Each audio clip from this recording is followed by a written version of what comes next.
Thank you for joining today's webinar, Setting Up Ewe Containment Area. My name is Jodie Rizet-O'Brien and I'm one of the AWI Extension SA team. Tonight is also co-hosted by Penny Keynes from Livestock SA. This is the first of 3 webinars which are supported by the Australian Government's Future Drought Fund, the Government of South Australia, Livestock SA, the South Australian Drought Resilience Adoption and Innovation Hub, and AWI's Extension South Australia. Today's presenter is Deb Scammell from Talking Livestock.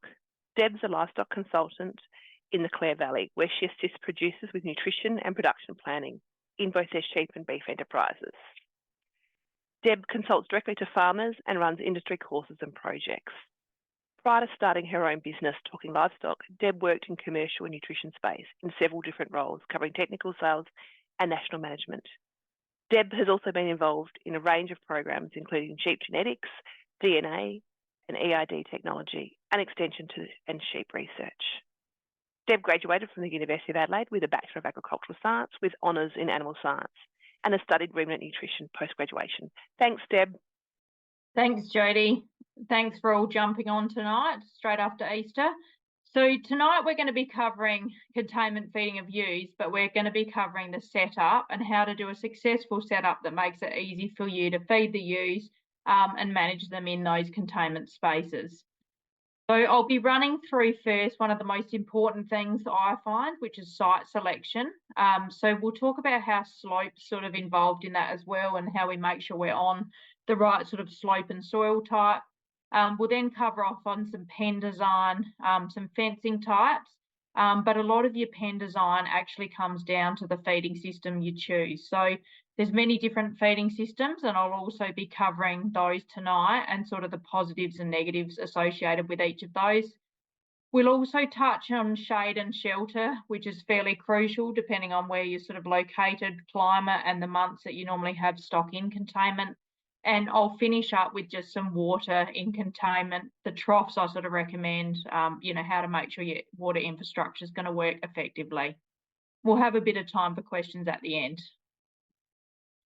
So when we look at site selection, I spend a lot of time driving around various farms, and there's a few critical things that I want you to think about when you're looking at where you're going to locate your containment yard.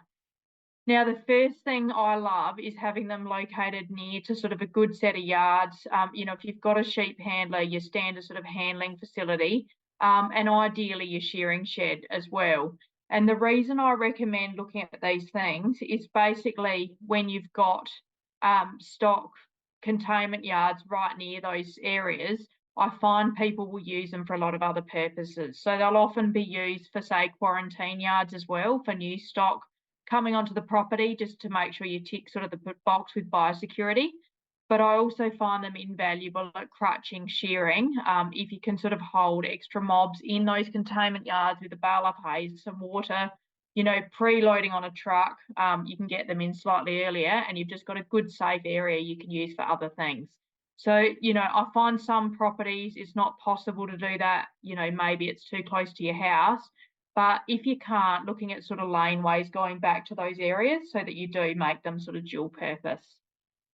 The next thing is just looking at where your feed storage is. So, ideally your hay sheds and silos will be in a similar area, because it does just save you so much time when you're carting continuous feed out to those animals, as most people are doing this year. I do definitely have people that will set up a separate haystack or silos, again, if they can't get it located near them, but ideally it would be located near those two things. And the last thing is a good water supply. So we'll touch on water at the end, but making sure, the best, less saltier sort of water on your property. Hopefully you've got a source of that water also near your containment yards. And we're also looking at continuous water supply that's sort of quite reliable. When we look at setting up containment yards, you do by the book, you're supposed to contact your local council, which they have regulations which now come under Planning SA, which containment yards in South Australia should be sort of registered. But the guidelines I've got on the screen are basically the EPA, or Environmental Protection Authority guidelines for intensive animal feeding. So I encourage you when you're setting up just to make sure you abide by these guidelines, because even some of the containment yards that have been put in and not officially registered, you can then go back and get them officially registered if they abide by these guidelines, pending that local council individual knowledge. But yeah, these things we need to stick by is basically 200 metres from a public sort of main road. Underneath there, if it's an unsealed road with less than 50 vehicles per day, we can go to 50 metres from there. But, in general, when I talk about locating near roadways, I think keeping them out of visible sight from a roadway is a good idea anyway, just because, we all know it's always a day you lose a few animals in your containment lot, that you have someone going through, driving on the road, that you don't really want that always visible by, standard tourist traffic.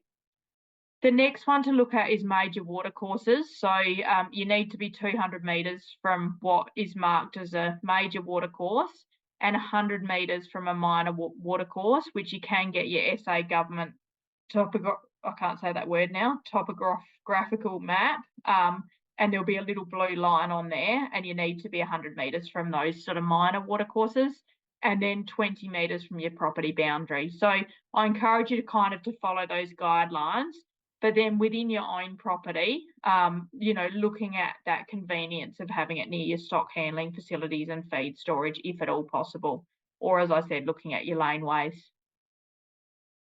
When we look at locating the containment yard, the next important thing is the slope of that yard.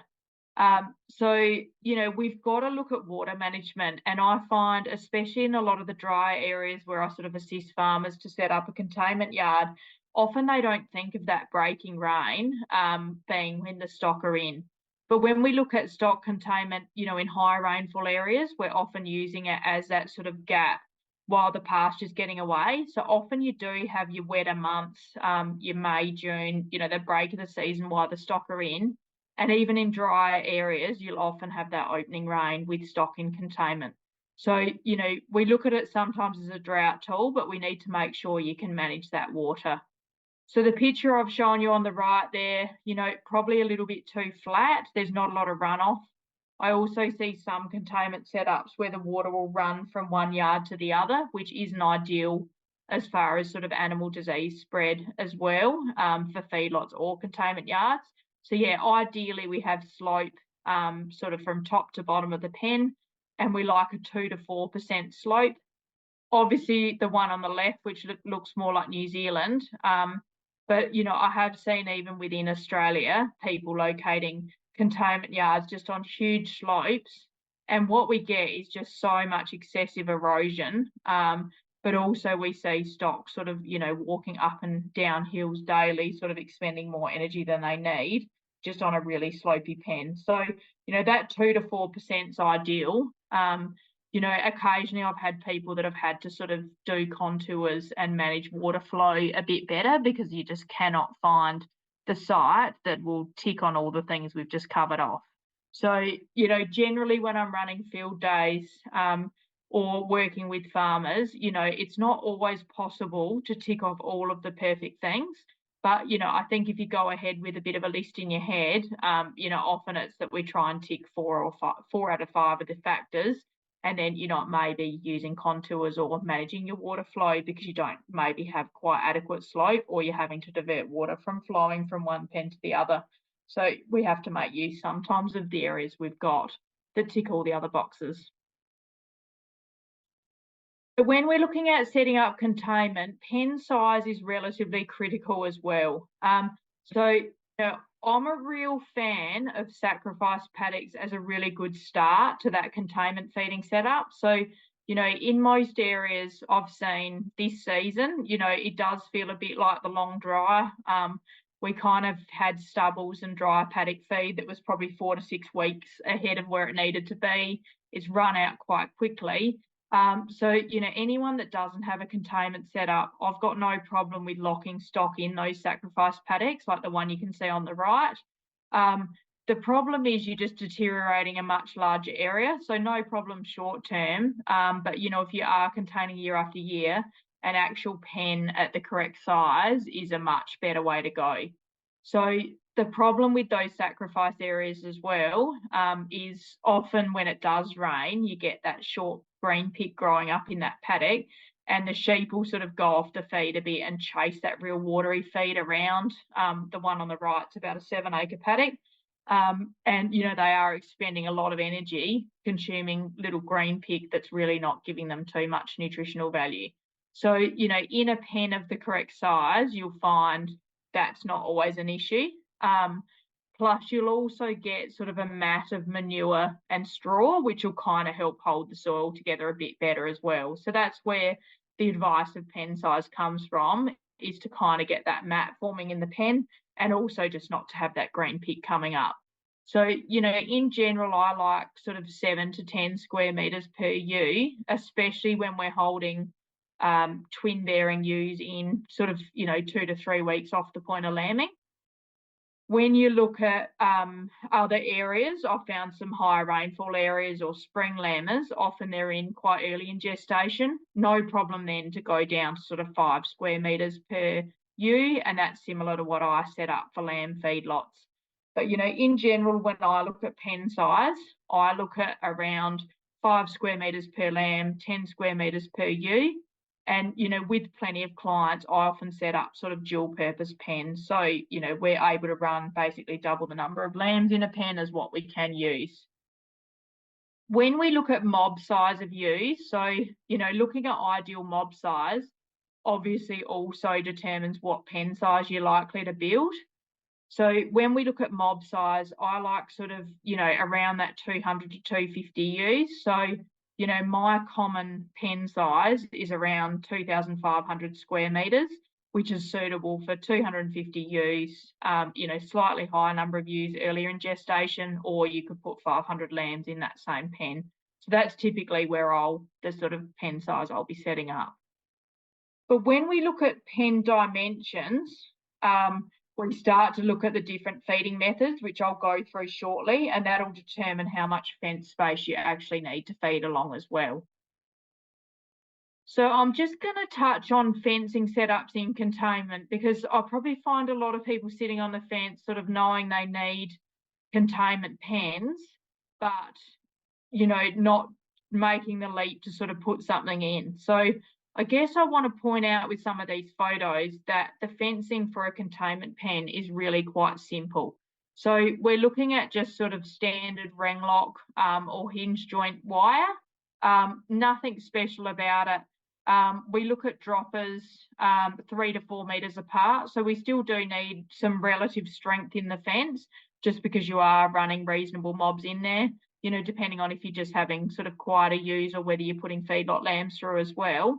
But yeah, generally just droppers and ring lock works quite well. Obviously trying to get the fence strained. I'm a really big fan of double fencing with sort of some kind of shelter belt planted in between, but only because, you know, I find often mobs will, if they get a fright, especially feedlot lambs, they will knock down those central fences where the visual barrier can seem to be more effective.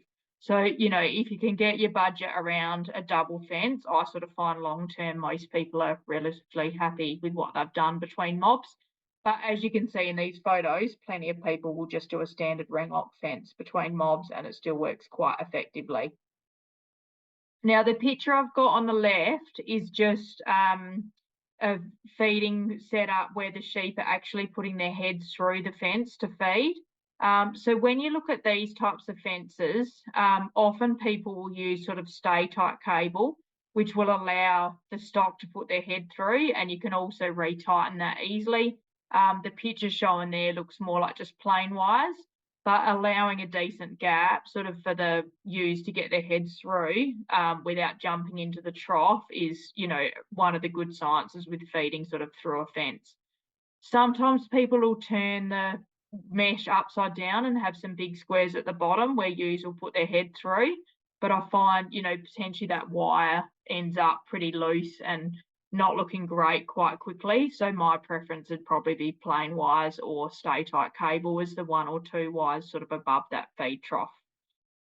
Also, having your fence sort of lifted a little bit from ground level can help, because often with straw and hay being fed in containment rations, it can allow just some of that to blow under the fence rather than just continuously being stuck in the fence. So sometimes people will lift the mesh up a bit and just have a plain wire at the bottom if need be as well. But I guess these are really pointing out, as I said at the start, the fencing can really be quite simple, but just needs to be obviously strong, that we're discouraging animals from getting between pens. We also look at sort of laneway setups. So, I think when you start to get over, 1 to 2,000 ewes, recently been involved in some fairly large containment setups for sort of 7 to 8,000 ewes, it is worth looking at that stock flow in and out of pens.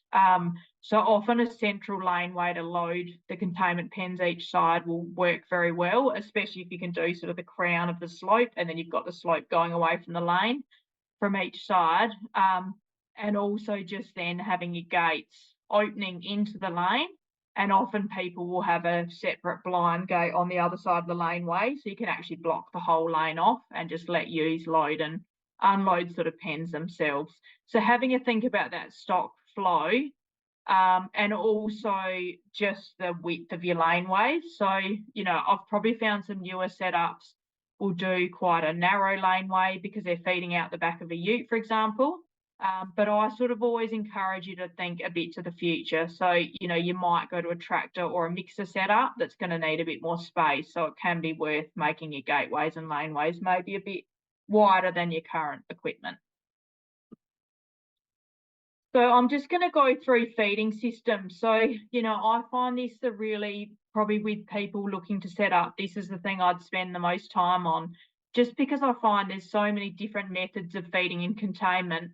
And I find it a real way up between how much money you want to spend on sort of infrastructure, mixers, automatic sort of setups versus kind of time you've got. So, sometimes spending a bit more money on infrastructure can help save time. But in saying that, I've got some probably quite cheap setups that are still really quite quick to feed the sheep sort of daily or twice a day. But I'll run through all of these methods. And as I said, it's a real individual sort of setup, whether you've got a workman with a bit of time, whether you've already got sort of a feed out cart, we can then tailor a feeding system that kind of fits your property. So, one of the quickest ways to feed is to just have a trough in a fence line, similar to that picture I just showed you. So the picture in the middle there, that's the stay tight cable you can see there just above the trough.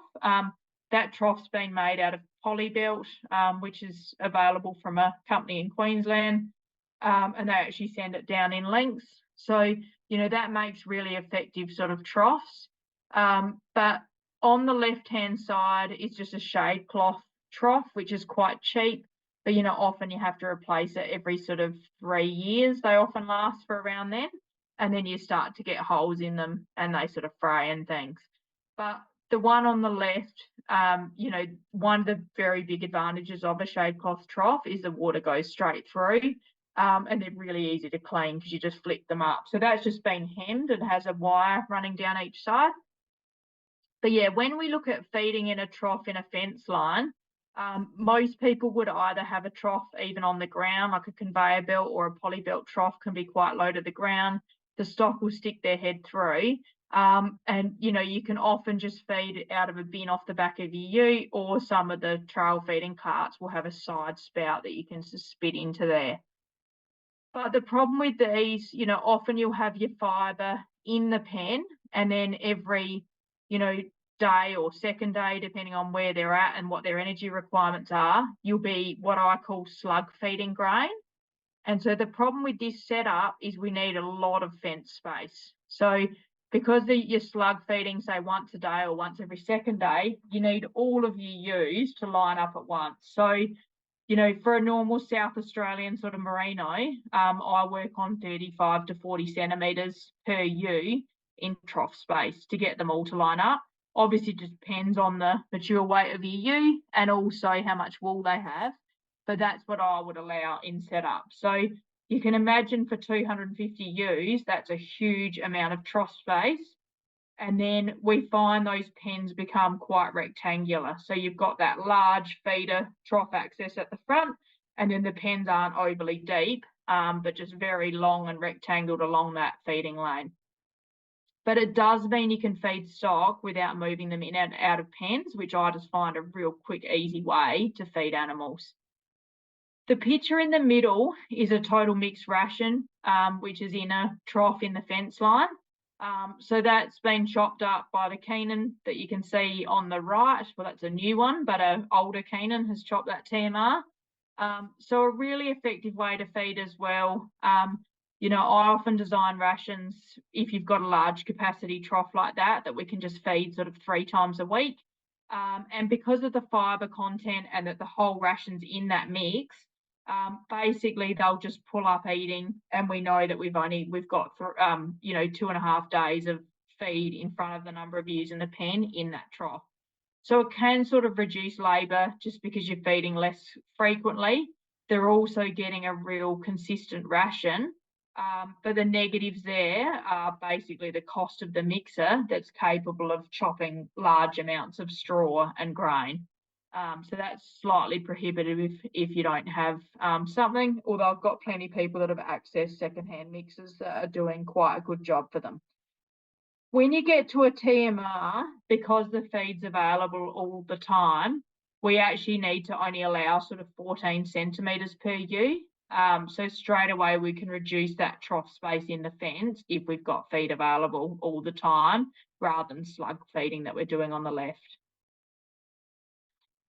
So another method which can help with that fence space, trough space sort of issue is to just put feed troughs in the pen. So these have been manufactured, the troughs you can see in the picture, just with galvanised iron, and the farmers have made up their own sort of frame. So those use basically, I'd allow then still 35 centimetres per ewe, but because they've got double-sided access, we then look at only 15 to 20 centimetres along that trough because they can access both sides of the trough. So it can help, if you're slug feeding into those. These can also have a TMR in these, which would mean you'd only need 7 centimetres sort of double-sided access per ewe. But the problem with this setup, which some people don't love, is that you do have to open the gate and drive into the pen. So, that can be tricky when you've got hungry ewes coming over. A second man or a good dog can make this a lot easier to do, but I find, some people just don't want to drive into pens of ewes and just find it really time consuming. So it's worth thinking about if that's an option for you. The other option, which is quite popular, but I find also has a few negatives associated with it, is just self-feeders. So once again, with this setup, in a containment ewe ration, especially this year with good quality hay, I'm relying on a lot of sort of hay and straw early in gestation. But you get to the point, especially with twin-bearing ewes, that they will need some grain allowed. So when we look at bringing grain into a containment ewe ration, often they're only needing sort of that 200 to 300 grams, say, of barley a day. Obviously, using self-feeders, a lot of you guys have them anyway, can be easier and cheaper because they're going to be used in the paddock too. You can often just fill them up once a week. But I often find ewes will really over-consume. And especially in a containment pen, when they've got nothing else to do, you find that big fat ewe that's already over condition score 4 will be banging her legs on it, going over there 10 times a day. And, she'll always manage to get that 600 to 700 grams when she doesn't need that much feed. So, a good option, I've got some clients that are really pedantic about monitoring consumption through a self-feeder and actually having a really good result with self-feeders, but I have others that sort of come back halfway through seeding and realise the ewes have eaten 7 times more grain than what they wanted. So yeah, it depends on types of self-feeders. So obviously the lick feeder types that you can lock down can be a lot more effective at being able to control that grain consumption. But also I think depends on how pedantic you're going to be about sort of monitoring intake through those. So yeah, different to a feedlot lamb setup where we're often wanting big open feeders and ad lib grain. I want sort of shut down feeders and yeah, often small amounts of grain in a containment ewe ration. So yeah, but still a good option if you're able to monitor it effectively. So the other way a lot of people are feeding is basically a communal feeding yard. So what we've got with a communal feeding yard is we often have, 2 containment pens at least, sometimes 4 containment pens that'll open on to sort of a communal feeding laneway. So the picture on the left, that's just Magnus troughing. Some people use just C-section, but the advantage is, you can just have a trough low to the ground. Often they're pegged into the ground, but because you've got 2, 3 or 4 mobs all feeding off the same area, it can significantly reduce your setup costs with that feeding lane. So you can see the picture on the right is a ewe sort of waiting on the hill. They're fed their fibre in the pen. So in this setup, it's rolled out sort of every second day. And then they're given their small quantity of grain, so these twins are often only on, as I said, that 300 or 400 grams a day. So that's trail fed out every second day. Basically, trail fed out with no ewes in the way, open the gate, within no time they're trained, they all run over, allowing again that adequate headspace, so 35 centimetres single sided or 15 to 20 centimetres if you've got double sided like we've shown. And then they're all able to line up at once. They'll eat that quite quickly, 15 to 20 minutes, and then they'll often just put themselves back in the pen. So, it does take a bit of time to feed all of the mobs, but, if you've only got 2 pens per communal feeding yard, it's often just that 15 to 20 minutes. Then you're letting the next mob in, often feeding the fibre while the second mob's eating, and, then they'll put themselves away and then job's done. So really depends on the number of ewes you're running and how many yards you've got feeding onto one communal yard will determine how long that sort of process is going to take. But as a cheap and probably fairly easy and also quite reliable as far as the ewes all getting a consistent feed. And also it's really apparent when you've got sort of shy feeders or animals hanging back from that sort of feeding trough. So one of the ones we've had a bit of a swing to, during my nutrition webinar in a couple of weeks, I'll cover a little bit more, some of the issues with high quantities of grain we find with sort of calcium deficiency and other mineral sort of issues we get as ewes are lambing. I've had a lot of people swapping to sort of more silage-based systems or high quality fibre in general. So, especially this year, we've got really good quality cereal hay in most of the state. Vetch and lucerne hay, really high quality again, especially compared to the hay we cut in 2022. So it actually is possible to sort of satisfy twin bearing ewe requirements just with fibre. But yeah, silage often cut a bit earlier, can even be higher quality again. So, often we've been able to just feed silage or high quality hay. And, twin bearers in some years when fibre's a bit lower quality will just have a very small quantity of grain at the end. So, as far as being able to feed, it's a really easy process because often we're just putting bales of hay or bales of silage over the fence. So one of the last ones I wanted to show, and it's probably gained a bit more interest recently, is the use of automatic feeders. So, I've found quite a lot of people setting up these for lamb feedlots because it does sort of help that introductory process as well. But they can also be used for containment feeding ewes. So what we see with the auto feeders, you've got the silo at the end. There's 2 sort of brands that are marketed for sheep at this point, and they have sort of different positives and negatives. But basically we get varying lengths of trough. So the longest one we can get is around 57 metres at the moment. And you can see there they've got a pen either side.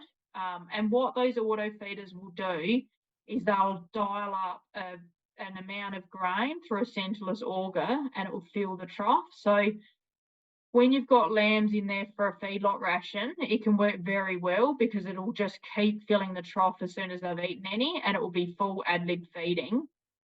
The problem when we're containment feeding ewes, as I've said, we're often wanting lower quantities of grain and higher amounts of fibre in the ration. Otherwise, you're just going to go way over the top with energy. So often we only want that auto feeder, dialing up, say, 300 grams a day. It might do 3 feeds of 100 grams per ewe, but then we go back to that slug feeding situation again. So the problem we have then is, with a 57 metre trough, you're basically wanting all your ewes to line up again.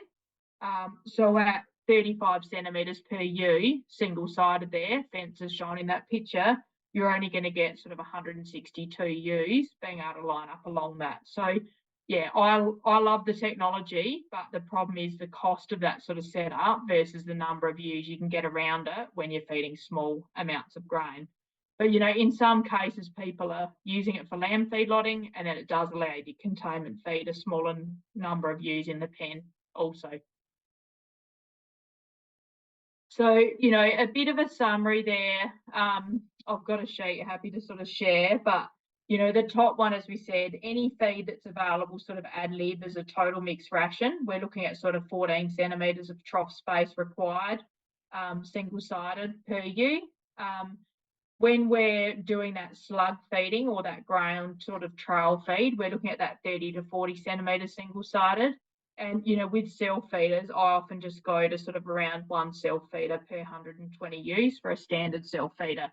But as I said, your automatic feeders will go in that second bracket where you still need that 30 to 40 centimetres just because it is feeding just that amount of grain, 3 times a day. If the ewes don't get in there, they're going to miss out basically, and they'll be your tail or your poor performers when you come into lambing. So I'll just touch on a few little bits on shade and shelter. So as I sort of said in the introduction, it depends a lot on what time of year you're likely to be containing. So, if you are in a cooler climate and you're containing not in the heat of summer, potentially not as critical. But, as you guys know, even on a day that's sort of mid-20s, sheep will often look for shade if it's available. So I think when we're looking at locking animals in a yard, I always like to talk about shade and shelter and definitely build it into a pen if possible. So, there's many different ways to provide shade for stock, some expensive, some a lot cheaper. So, the photo in the middle, if you're lucky enough to have beautiful trees, I find, sometimes people will choose their location based around trees or scrub. The critical thing to remember is to fence those trees off. So, in a yard like that, when there's huge trees in the middle, often world mesh set back from the trunk of the tree. In areas with real scrubby sort of trees, often just real narrow sort of bird aviary wire, just so the sheep actually can't ring bark the tree. So around each individual trunk that you want to keep. So, I always see it, people locate it around this beautiful scrub and trees, and you go back 2 years later and it's all dead. So making sure you protect those trees is really critical. But obviously the cheapest, most natural form of shade. The picture on the left, so that's more of an extensive setup. That's similar to the shade they use in cattle feedlots. So that's come from Queensland. It's a real heavy duty shade supplier. There's massive cable along the side. The farmers actually rigged it up themselves with wooden posts. That was a cheapish sort of setup. When it was installed sort of 6 or 7 years ago, I think it worked out about $1,000 a pen. But like everything, that cost has probably doubled. But, a pretty substantial bit of infrastructure, that's going to last many years. And then on the right, you've sort of got the opposite extreme, I guess, just made from bits and pieces around, some shade cloth. I guess we always think we need some extreme high shelter. It really is just the sheep that need to get under it. But, that probably is a bit tricky if you're trying to clean out pens. So, a real cheap way just to effectively give them a short-term sort of shade option. Another one that's really popular on the left. So we've just got shuttles. So these are just heavy duty shade sails, often just ordered online or from your local sort of Mitre 10 or Bunnings. But yeah, basically these are just de-shackled onto shuttles. Yeah, pretty easy, very easy to move. Obviously, you can clean under them. You know, if people are a bit more pedantic about their shade sails, they'll pull them in the off season, fold them up and bring them out the next year, and they'll last quite a while. But yeah, having that central stack of shuttles just gives you the option to have many of those wings coming off. So, you know, probably working on that 3 to 4 meters, square meters, sorry, of shade per sheep. But obviously, as the sun moves across, you've got that shade spreading across the pen. And when we look to shade as well, generally we want it sort of located north-south across the pen because we actually want the sun sort of moving across the shade. So especially in higher rainfall areas, you don't really want the same area of the pen shaded throughout the day because you do want it to dry out if you've had sort of a weather event. So looking at that location and orientation of the shades relatively critical as well. On the right, you know, they're just old veranda setups that were being pulled out of the local school. So that's been a real effective way to set up shade there. And then you can see there the old man saltbush planted in the fence lines. So, you know, in some of the drier areas, I love that as a sort of shelter belt. Often just water it for the first year. It seems to survive any sort of climate after that or lack of water. But as I said, that's that real visual barrier between pens. You know, if it grows into the pen, the sheep will just nip it off anyway. So that can be a really good option for shelter as well. So I guess in higher temperature areas where we're containment feeding over summer and autumn, you know, we're showing through the heat stress project that Adelaide Uni is doing some of those effects of heat stress sort of overjoining in pregnancy. So, you know, I really encourage you to think about shade in those areas. But then in some of the wetter, cooler, windier environments, shelter can be just as critical. You know, they can be good pens, and if sheep don't have a huge wool covering, it can just provide you a bit of extra protection against the elements. So, you know, when you've got them locked in there for 1 to 2 to 3 months, it's worth thinking about making those stock a bit more comfortable as well in those weather events. So just to finish up, I'll just touch on watering containment. So I sort of talked about it earlier when we're looking at setup. So obviously looking at those areas of your farm that have higher quality water. Also then when we look at how animals are going to water in containment, I like to now look at quite low volume troughs rather than, I think there used to always be that advice about the length of the trough and having plenty of water available to sort of keep it cool. We're probably a bit different now where we look more about low volume and fast flow rate. And it's just because, you know, with the dust in some containment pens, we are cleaning out water troughs quite frequently. So on the left is quite an effective cement trough. It's an all-in-one. It's sort of plumbed down through the cement. The float's sort of well protected, but quite low volume. And what we're looking at as we're cleaning out troughs, basically we're just not dumping a heap of valuable water on the ground. And also looking at having your water troughs on the bottom of the slope if possible. And we also want the runoff to go out of the pen, just so you're not left with a big wet patch in your pen the whole time. And it's worth thinking about sort of cement aprons and things like we can see on the left, because, you know, over time, stock will often just erode away under your water troughs and feeders and things like that as well. So the one in the middle is just a polymass to sort of sweep out low volume trough. So, you know, you've got to look at something really easy to clean. You know, you're not dumping a heap of water there, very easy to clean. And then the one on the right is just a homemade stormwater pipe. I've got lots of people doing these, you know, varying frame setups, often just a 6 metre length in a pen. And then you'll either see round holes or square holes cut out the top. But, you know, often we'll have them, the bung sticking out into the laneway or on the low side of the pen. You can walk along, open the bung, flush the trough out, put it back on. It fills quite quickly. And again, you haven't lost a heap of water. So all we want to do is make sure we've got really quick refill. And I find these won't really get hot because stock are drinking quite a lot in containment on a hot day. It's constantly replenishing. And as you know, as soon as the stock hear that water being fresh, they'll often just go to the side and try and drink that fresh water anyway. So the continuous fresh water is more of an advantage than having a huge volume trough. So on the right, just a bit of a reminder for header tanks. So, you've got, say, 5,000 ewes locked in a containment pen. I like to have a backup of 2 to 3 days water at least. So, you think about it's always Easter Saturday that your pump breaks down and, you've got a few days before you can get it fixed. I've often got people that'll say they're going to let all the ewes back out and then they'll bring them back in again. But post scanning, I have ewes sorted in, twin singles. We often pull off some skinny twins there in a separate pen. It's a massive job to let them all out and then put them back in their mobs again. So, I always encourage looking at a header tank, ideally on a hill, 2-inch pipe going down to your containment pen, fast refill. But you've also got, say, 3 days backup of water up your sleeve if something does go wrong with your water infrastructure. So, looking at some guidelines there, young sheep, 2 to 4 litres, roughly consumption per day. Older dry sheep are going to drink sort of 2 to 6 litres per day. If you've got lactating ewes or ewes in late pregnancy, they're going to be drinking a little bit more than that.